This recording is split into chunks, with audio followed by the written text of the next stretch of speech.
Sup YouTube, it's your boy Slidey Fry here, and well, I need to shave. I recently got shaving stuff, but anyways, maybe I could keep a clean shaven face and ask Darl Shave Club to be a sponsor if I stick to it.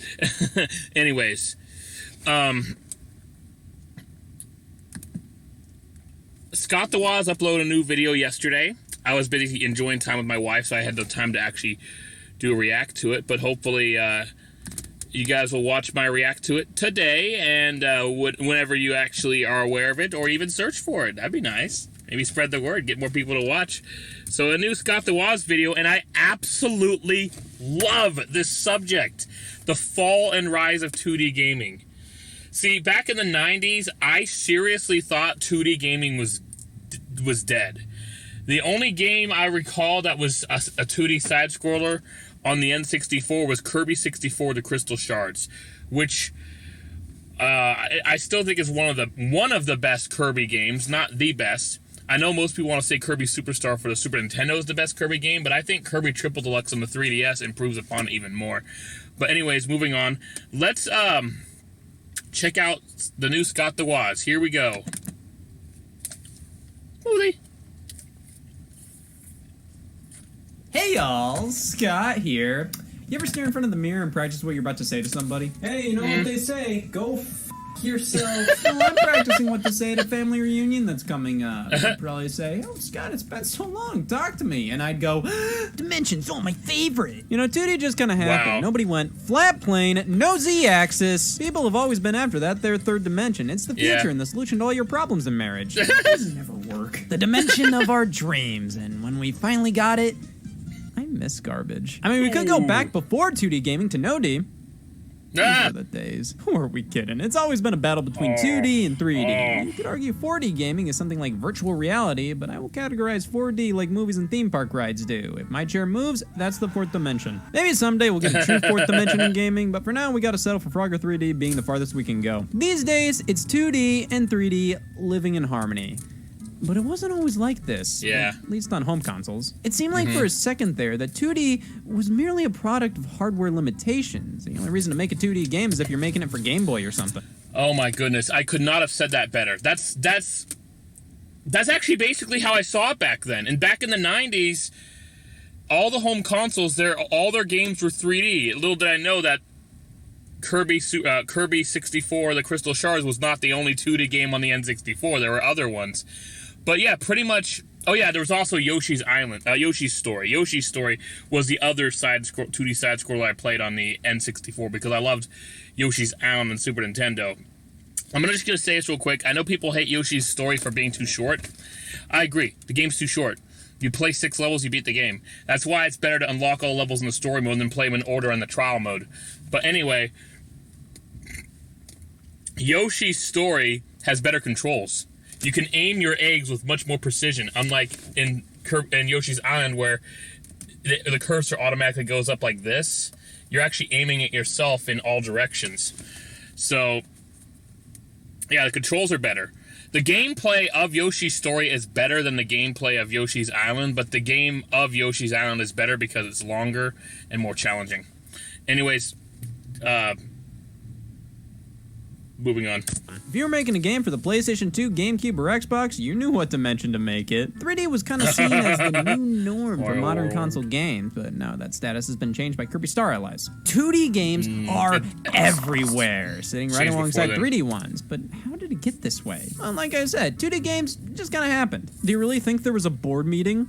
Graphics. This was just what video games were at the time. This was the extent of what could be done, but 3D was still the dream of many. What if these characters weren't flat? They could walk around in a world, not just some kind of stage play. For 2D games, the top-down perspective was usually the answer to prayers like that, but everything was still so flat, and there were only so many things you could do. Why aren't you running? Why are you walking? At the time, though, you can run in Chrono Trigger! Run! What are you doing? Perfectly fine. But then gunshots were heard. Super Hell Mario yeah. 64 defined 3D More like fireworks over celebration. gaming. It existed beforehand, but did it? Most 3D games had a hearty dose of quotation marks involved. They definitely were more 3D than not, but too many 2D elements were involved to truly make them feel like there's no going back from this. Sonic 3D Blast. It's a 2D game. Yeah, okay. Wolfenstein 3D and Doom laid the foundation for the modern first-person shooter utilizing 3D environments. Yeah. And while consoles dabbled in 3D games prior, the PlayStation and Sega Saturn helped popularize them as a standard, even if these consoles did 2D games a bit better. A system like the Sega Saturn wasn't designed around 3D gaming. It was supposed to be a 2D sprite powerhouse with 3D effects for the backgrounds and such. But they saw the writing on the Christ! If your console wasn't capable of playing 3D games, well, Thanksgiving's gonna be awkward. This was where the industry was heading, but even though all these 3D games were releasing, they weren't fully taking advantage of this new dimension. They almost felt like 2D games at their core, just with 3D models instead of sprites. Oh, some games just used 3D models but stuck to a 2D perspective. But in came Mario 64, showing just how game design had to evolve. It wasn't the first 3D game, but it might as well have been. It was a monumental moment for gaming. I should know, I wasn't there. But have you noticed around this time, 2D became somewhat of a product of limitations? It almost felt like 3D replaced 2D, and 2D became relegated to handhelds because that's all they could do. Most flagship gaming franchises during this time felt the need to transition to 3D, and 2D was seen as old news. The only person that would care about them would be Lincoln, and he's dead! Of course, I'm mainly referring to game series that used to be 2D adventures, which evolved when 3D was becoming widely utilized. Now, something like Dr. Mario 64 makes sense as to why it's just a simple 2D puzzle game, but out of all the action-adventure titles released on the Nintendo 64, I can only think of a handful of games played from a 2D perspective. Yoshi's Story, Mischief Makers, Kirby 64. I'd love to play Mischief Makers sometime. That game obviously went under the radar. I didn't even know about the game back then. I think most people didn't. It definitely flew under the radar, but but I've seen people I've seen some videos that talk about that game. Most particularly, SNES Drunk. I know he mostly reviews Super Nintendo games, but he also reviews Sega Genesis. I think he's reviewed even TurboGrafx 16, NES. He's reviewed games that are on PC on Steam, calling the episodes Steam Drunk instead of SNES Drunk. And he also did, he reviewed N64 games and chose, Mischief Makers, probably because it was a 2D side-scroller like the, Super Nintendo was so good at. So, thanks to him and to some other videos I saw, it talked about some N64 games.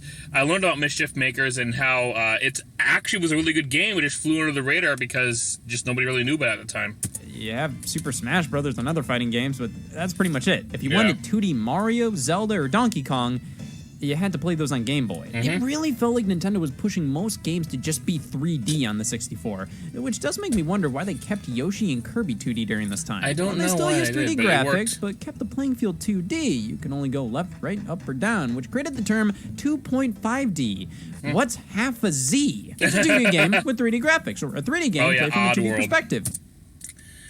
My oldest brother played that game. He got really far in it. I kind of wish I played it back then. The only this game's awesome. It's a really awesome game that I hadn't played, but I seen it played, and I played the Game Boy one, which was not as good. But this one, a really good game. Pay attention. The PlayStation and Sega Saturn kept 2D games on consoles alive during this era, and this is where we got some of the most gorgeous sprite art ever conceived. It was brilliantly mixed with visual effects and backgrounds that only these new systems could achieve, and showed that 2D gaming wasn't just a step towards 3D. They were two different beasts deserving the same amount of attention. Yeah, I didn't actually play any of the Castlevania games growing up in the 90s. When the Game Boy Advance came out in 2001, or was it 2000? No, 2001, I think. My first experience with Castlevania was Castlevania Circle of the Moon, which I still love that game to this day. I then went on to play some other Castlevania games before it. Super Castlevania 4 on the Super Nintendo, which I played downloading to the Wii, played it on the SNES Classic, played it on my Switch, or have I played it on my Switch? I don't remember, but before that, though, I played Castlevania Bloodlines for the Sega Genesis, which is also really fun. I have actually more recently played the first Castlevania and the third game. Yeah, first and the third game, both on the NES. But yeah, my first experience was Circle the Moon, which was quite a great game to start with. Someday, I'd like to play Symphony of the Night, though. That's what started that, Metroidvania thing, and I've heard so many great things about it. We're This is the era I'm talking about when I refer to the fall of 2D gaming. The PlayStation 2, Xbox, GameCube, and Dreamcast. If you were making a game for these platforms, it was almost certainly 3D, and if you wanted to make a 2D game, get in the car. 2D games were seen as for handhelds only, and by proxy, Circle the Moon right less there. important Great than game. the big 3D console games. Case in point, all of these franchises that originated in 2D all got games during this generation. Not a single console entry was 2D. Now, of course, what's the big deal? The 2D games didn't go away. You got those games on the handheld. It's like this label. What's there to question? What is this, moonshine or porn? Your 2D games never left. You just had to play them on the handheld. But because of that, they didn't feel like they were considered as important as what was on the consoles. Console games have always been the priority. Sure, you got 2 Zelda games on the Nintendo DS in between console entries, but literally every time people talk about the history of Zelda games, they always say, Twilight Princess came out, then Skyward Sword. You bastards! You forgot about Toon Link in between! It's almost like handheld games were treated as spin-offs sometimes, even if they had just as much, if not more integrity as whatever released on consoles. But in the end, they just weren't considered as important as console games. If people would have actually focused a little more on the handheld Sonic games back in the 2000s, they wouldn't just be saying that Sonic just sucks, he's terrible. The console games were 3D, but the handheld games were 2D, and all of them were good, except for the Sonic Genesis on Game Boy Advance. That game's fucking awful. But all the other games, the Sonic Advance games, the Sonic Rush games, all were good. Even when there were bad 3D Sonic games releasing on consoles at the time. But yeah, that's the thing. In some cases, the handheld games were better because, maybe because it was easier to make a 2D game than a 3D game, to be honest. But yeah, some people just didn't really pay attention to that.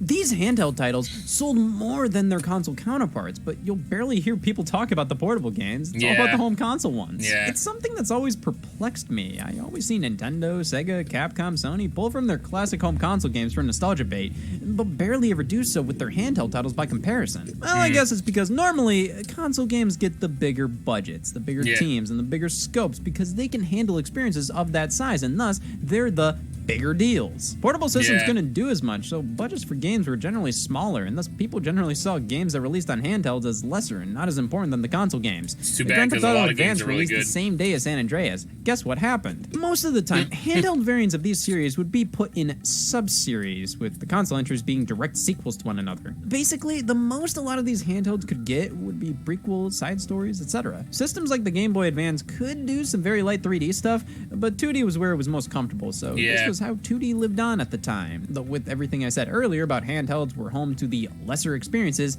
it made 2D gaming feel unimportant. If any generation made this style feel like just a simple stepping stone to 3D, it was this one. I mean, previously you got games like Castlevania Symphony of the Night on PlayStation, but if you wanted games like that in the following generation, you had to play it on the Game Boy Advance, because the type of Castlevania game you got on consoles during that era was this.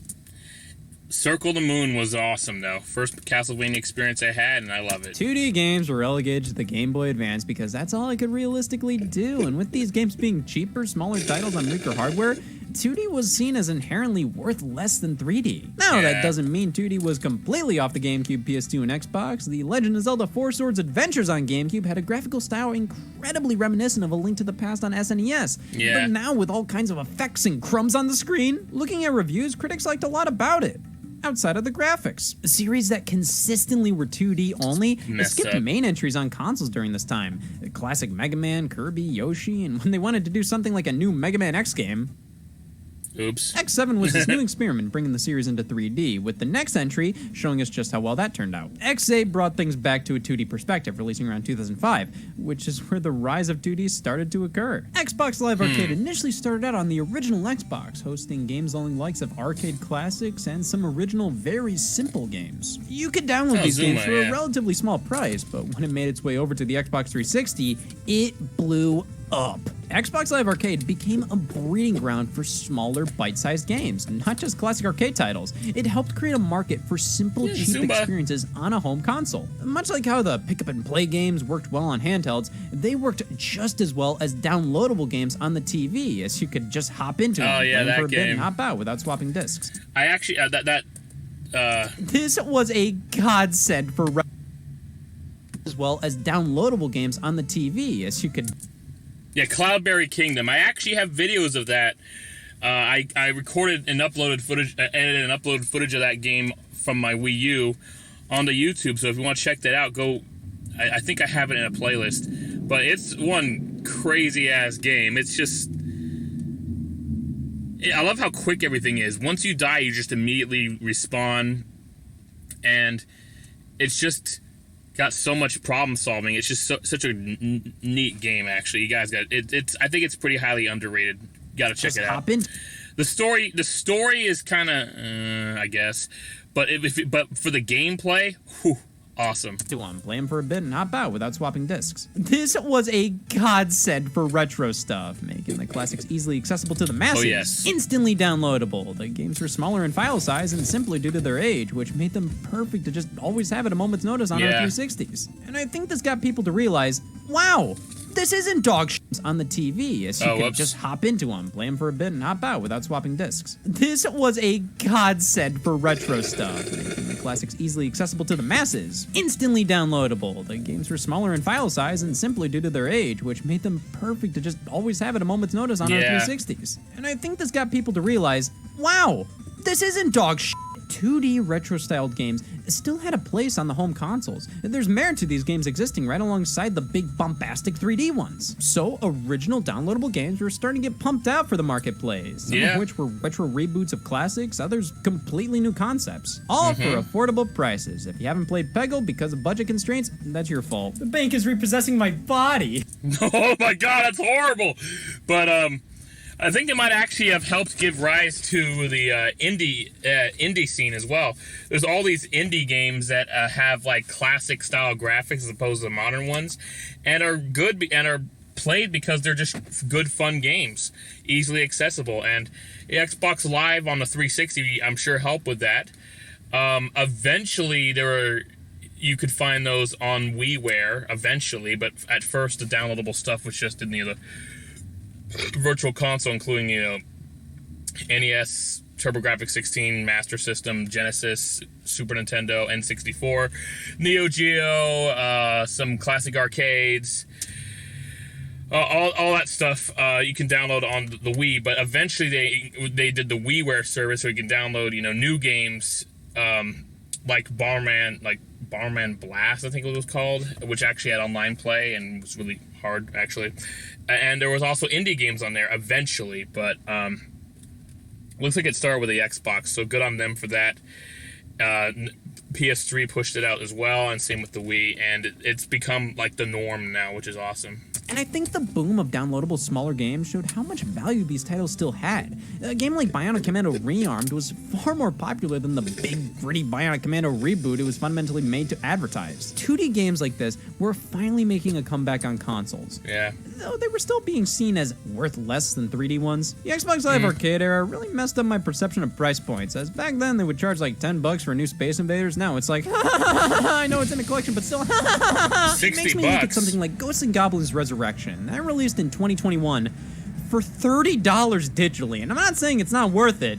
I'm saying the unbelievably cheap prices of digital games from this era makes me initially look at this as overpriced. 2D games were still seen as inferior in value to 3D titles. In fact, that just goes for various things in general during this era. Downloadable games were seen as lesser than retail games. Indie games were worse than AAA ones because they would always denote on storefronts that this was an indie game, this was an Xbox Live Arcade or PlayStation Network or WiiWare game. And thankfully, eventually, they just said, why are we giving these games labels? They're all just games at the end of the day. Yes. Who cares if it doesn't have a retail presence? Who cares if it was just made by one person? They should all be given the same label, not, oh, well, this is just a downloadable only game, or, oh, this is an indie game. How about, these are all Xbox 360 games? And I think that mindset helped 2D games in the long run, as they were primed for indie development. 2D is easier and cheaper to develop at its core and in general compared to 3D. Oh, Now, yeah. Because of that, you may say, well then obviously that's why the perceived value of a 2D game was lower, because they're easier and cheaper to make. And for some reason people keep pushing that old deal out. Because it's 2D, it should be cheaper. It's easier to make than a 3D game. Yeah, okay, look up the most expensive and difficult to make movies of all time. Chances are they're the same price to watch as the Poltergeist of Borley Forest. I guess movies may be a weird comparison. I think a comparison people don't make enough are actual games. With 3D games, there's more that can go wrong. 2D is more grounded. There's only so many possibilities.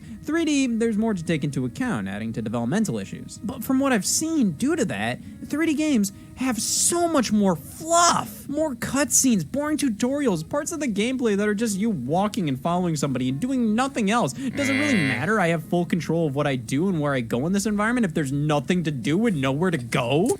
I do have to at least give respect to how detailed the walk in the snow was, how there was like that trail, but yeah, if all you're doing is walking, what the fuck? I'm just holding up here. A lot of these 3D games like to give you the illusion of being much more than what they really are. 2D, you can't do that as much because it's more obvious when you do it. You can't bullshit as much as you can with 3D games. And I know this sounds like I prefer 2D, and no, I like both of these equally, but as more and more time passes, it's easier and easier to call 3D games out on their garbage. Like the first time this little narrow hallway passage thing happened, I thought nothing of it, but the 60th game that did it this year? It's obvious this is here to not only mask loading screens, but also increase the time spent playing the game, even if it's only by a few seconds. Which making any game that lasts hundreds of hours, it's tough. But in a 3D world, you have more space to do more things. The 2D experience can only be consumed in so many ways, which I think adds to the perception that a 2D game is worth less than a 3D one. So regardless of 2D games coming back to consoles in a more substantial way, they were still seen as games that could only be $20 or less. However,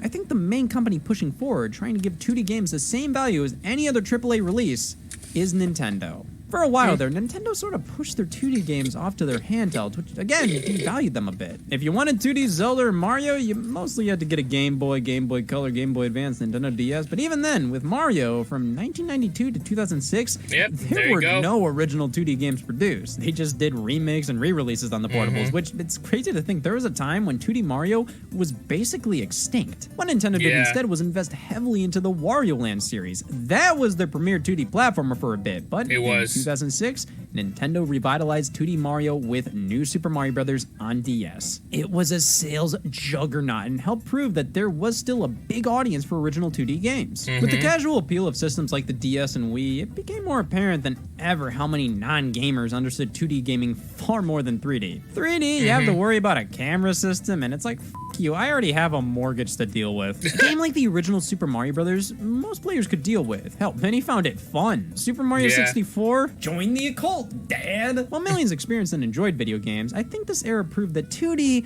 wasn't just an evolutionary step to take to get to 3D.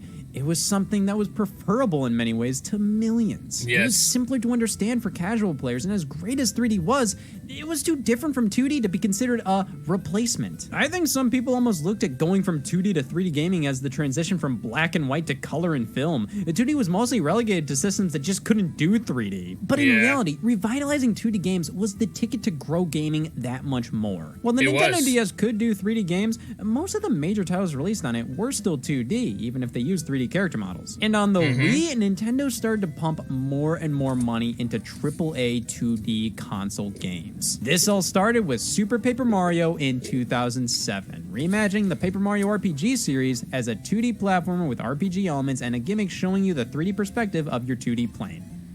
Or maybe it didn't start it, but it showed where Nintendo was heading with many of its key franchises.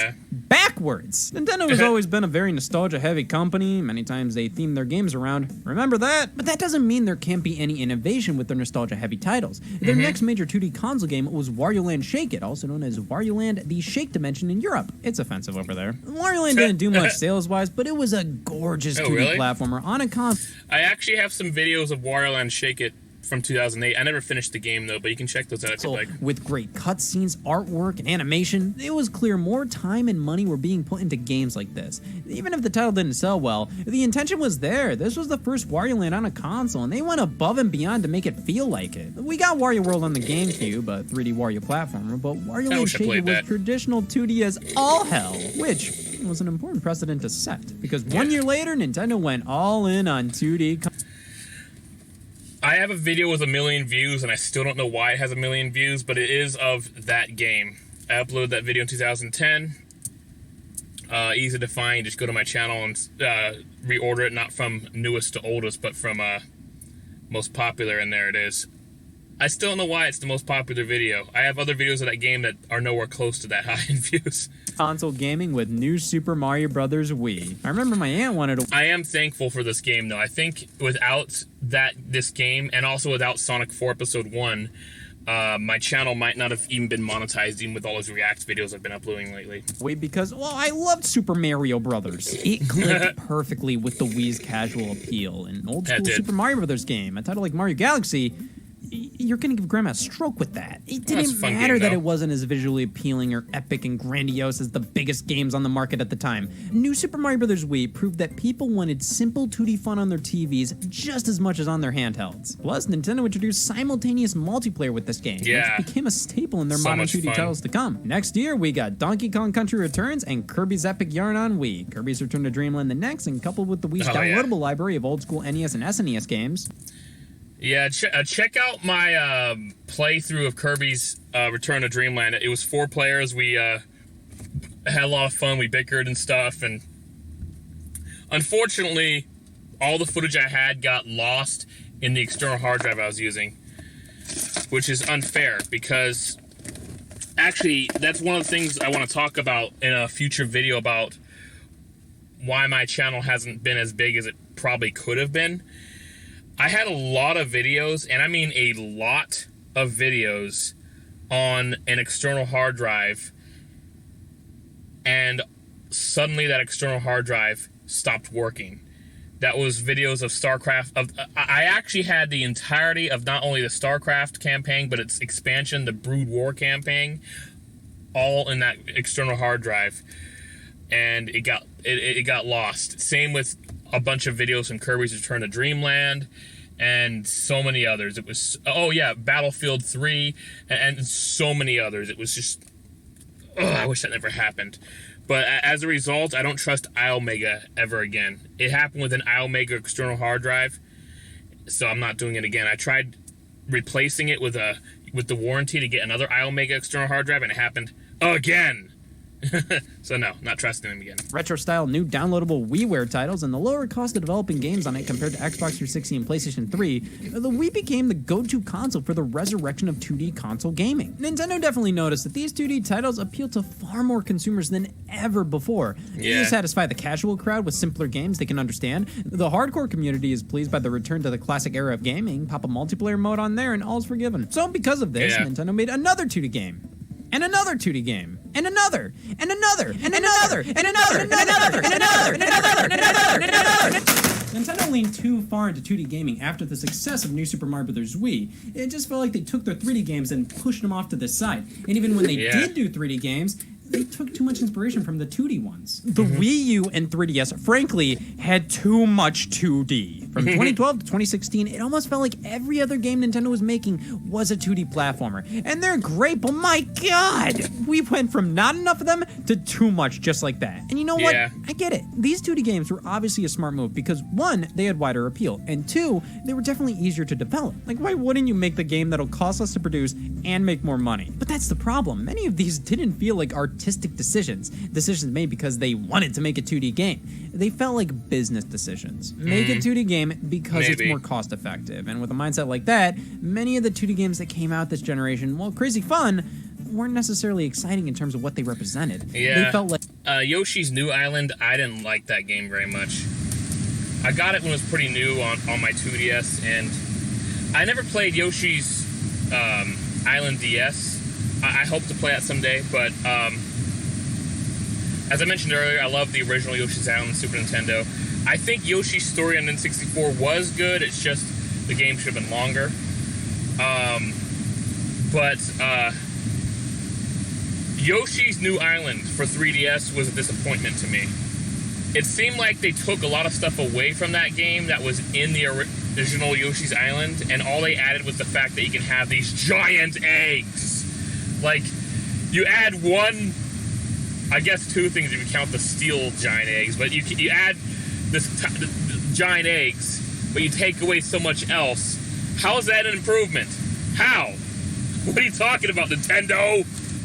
Like another Nintendo game, and that's it. Which I think this was one of the factors that led to Nintendo's underperformance during this generation. The 2D games have wide appeal, but generally speaking, they don't leave the same impact as a 3D one. Nintendo's 2D output felt safe, not cutting edge, but when they would put out a 3D game, they'd knock it out of the park, which just kind of left a bad taste in my mouth concerning their output of 2D platformers. Because it's obvious they can be so much more. Just look at what indies are doing. Some of the most ingenious concepts to ever grace gaming are coming from just a few people working on their own, and they're being put into 2D titles. And thankfully, the industry started to evolve. What used to be considered just indie games have become games. Some of the biggest modern successes in the industry come from them. I played the demo of that, what was it, Cave Story, I think it's what it's called. I played that on WiiWare. Love to play the whole game someday. Many of which are 2D games. Like a Metroid ones that game. take inspiration from what studios did years ago. Games that they just aren't as willing to put too much time, effort, and money into anymore. And these indie developers help to prove that some genres never die. Just because Castlevania and Metroid gave up for a while there doesn't mean there isn't a market for classic Castlevania and Metroid games like this anymore. The Xbox One's most iconic exclusive, in my opinion, was Cuphead. Donkey Kong Country came back. Yeah, Cuphead's no longer an exclusive, though. As far as I know, I believe you can download it on Steam right here on my PC. With returns on Wii and Tropical Freeze on Wii U after the series was just in a dormant state of spin-offs and re-releases. Yeah. And it came back to glowing reviews and great sales. These types of games always have a place in the market. And with handhelds and consoles becoming one, we've seen far more games that normally would have probably released on something like the Nintendo 3DS now appear on the Nintendo Switch alongside games like Breath of the Wild and Mario Odyssey. Yeah. We see these games appear on PlayStation 4 or 5, Xbox Series X and S, and they don't feel out of place, which is awesome. Every game on the PlayStation Store has the same worth of each other. They're all games, and the entry level of printing a game on a disc obviously was lowered as we received so many more physical releases of smaller budget titles that normally would have been digital only. That led to more indie 2D games getting released this way. Even if it was in a limited fashion, a physical release still goes a long way in showcasing the value of said product. And with Nintendo showing there was a market for high quality 2D games on console, we've entered a bit of a 2D gaming revival renaissance within the past decade. Now, 2D Mario and Zelda can live side by side with their 3D counterparts on the same console. Games like a classic 2D Mega Man get bigger budgets and physical releases compared to the Xbox Live Arcade era where they were merely digital only. But one thing I always notice is how the value of these games always seem to be lower. Mega Man 11 was only $30, Sonic Mania was $20, yet these games are far better and give me so much more to do than something like the Resident Evil 3 remake. So yeah, while 2D games are a bit more straightforward and shorter most of the time, I'd rather be spending that entire 5-hour playtime actually playing the game rather than for half of it watching cutscenes that are available on YouTube, or even when I am playing the game, it's literally just holding the stick up as the character's walking and talking. That's not every 3D game, believe me. I love both of these styles equally, and for how often 3D games have filler, 2D games aren't exciting and too safe. You know, it kind of balances out. But the idea that a 2D game shouldn't be priced at $60, have you seen what you're buying? How is this, and this, and this, and this worth 60? Hell, even 70? But Metroid Dread isn't worth 60. It's up to the consumer to decide how much they're willing to spend on a game. If a certain title isn't worth 60 to you, well, it isn't worth 60 to you. That's fine. But to denounce a game's price entirely based on it not having a Z-axis is a little ridiculous in my opinion. 2D gaming has gone from handheld only to dominating Nintendo's entire lineup to being in a great balance with 3D titles. I love I can see games from the same franchise on the same console, both released via physical media at the same price, but from two completely different dimensions. And then I'd say, what a family reunion! Where did everybody go?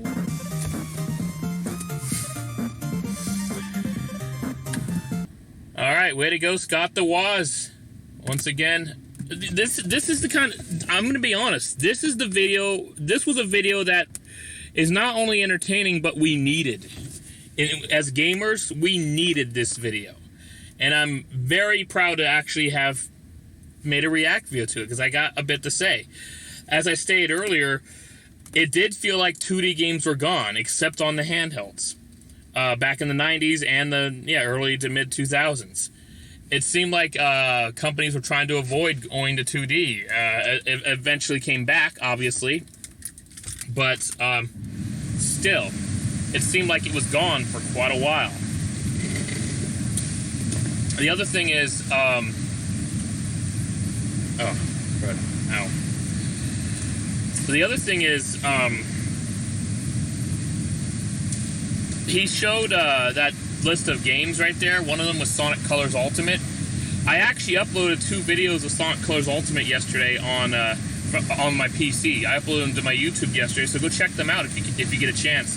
I'm gonna try to edit those long videos into shorter ones, but in the near future, I didn't realize this. I thought the game was coming out September 7th yesterday, but I guess apparently the PC version came out like on the 3rd or something. So I realized there's no way I'm gonna get views uploading videos of that game now, since it's been since it already came out like 4 days earlier. That's what's really unfair. That's actually one of the reasons why I don't do gaming footage as much as I used to. I used to do gaming footage all the time. It used to work for me. I would be one of like few people uploading the footage of the game, and therefore I'd get a lot of views doing it. And but nowadays everybody's doing it. Like, so many people are uploading footage of a game, and most people would rather just watch a review of it than watch somebody play it or watch a speed run of it or something. So I think soon I might actually live stream Sonic Colors Ultimate from where I left off. Anyways, Metroid Dread comes out next month. I hope I could just record and upload videos of that, but I don't know for sure if that will work out. I might have to live stream that as well. It's just, I've noticed when I live stream a game, it initially will get some viewers to watch, but then they just kind of go away after a while. But anyway, as for the videos I uploaded a decade ago, people are still watching them. Anyways, back to Scott DeWaz, this React video. This was a video that we needed as gamers, because yes, it felt like 2D games were gone. And the thing is, like, even though I was born in 1988, so I grew up in the 90s, so I obviously played N64, I also played PlayStation, and then in the 2000s I played GameCube, later on I played Xbox. I got a PS2 Slim like a few years ago, so I didn't play it back then, which is kind of ironic since it's the highest selling console of all time. But the PS2, that is, not the Slim on its own. But even though I loved playing new games, in the 2000s, I still loved to go back to the classics I grew up playing on the Super Nintendo.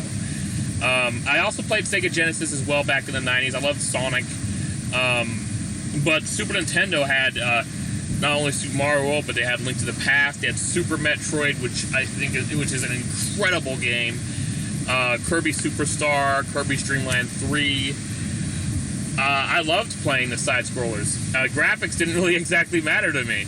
I still loved playing my Game Boy games on the big screen using the Super Game Boy, even though, I could just play a Super Nintendo game on the big screen.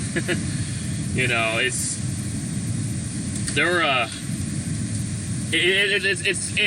glad that 2D gaming has made the comeback that it has made. I thought it was good. I actually honestly thought it was kind of a thing of the past back then. They had to actually play games from previous generations, and it was very rare for a new 2D game to come out, but they revitalized it, in the late 2000s, early 2010s, and it's become huge now, once again, and I'm really happy about that.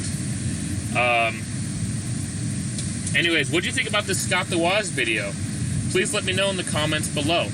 Thank you so much for watching. Please like, comment, and subscribe. Click that bell icon to have your notifications. Now, I intend to actually upload another React video today. Cracked uploaded a video. Their If Honest series came back with the if recycling was 100% honest. I watched the video days after it came out. I watched their next one. I think it was Mega Churches, and there was another one, but I don't remember. But yeah, I'm glad that series is back. So I'm going to do a React video to the one that just came out today, just a few hours ago, which is If Dentists Were Completely Honest. That is going to be fun to watch. Anyways, thank you so much for watching. Please like, comment, subscribe, and click that bell icon to have your notifications. I promise you I am going to shave. I got the stuff. I don't even like how I look like right now. Anyway, although my hair's still great. But I gotta stop talking about myself. Scott DeWaz, you're amazing. Thanks for your content. And those of you watching, could you please check out my other stuff? I'm starting to think that my the only thing people watch on my channel are Scott the Woz reacts. You guys are watching my AVGN. You guys have been watching my latest AVGN react, so that's cool, and my latest Jonathan Pye react. But you know, I have other stuff. Check it out. Come on. You'll have fun. You'll like the one I recently uploaded a few days ago to The Odd Ones Out. That's a really good one. Really good one. # the artist's life. All right, anyways, thank you so much.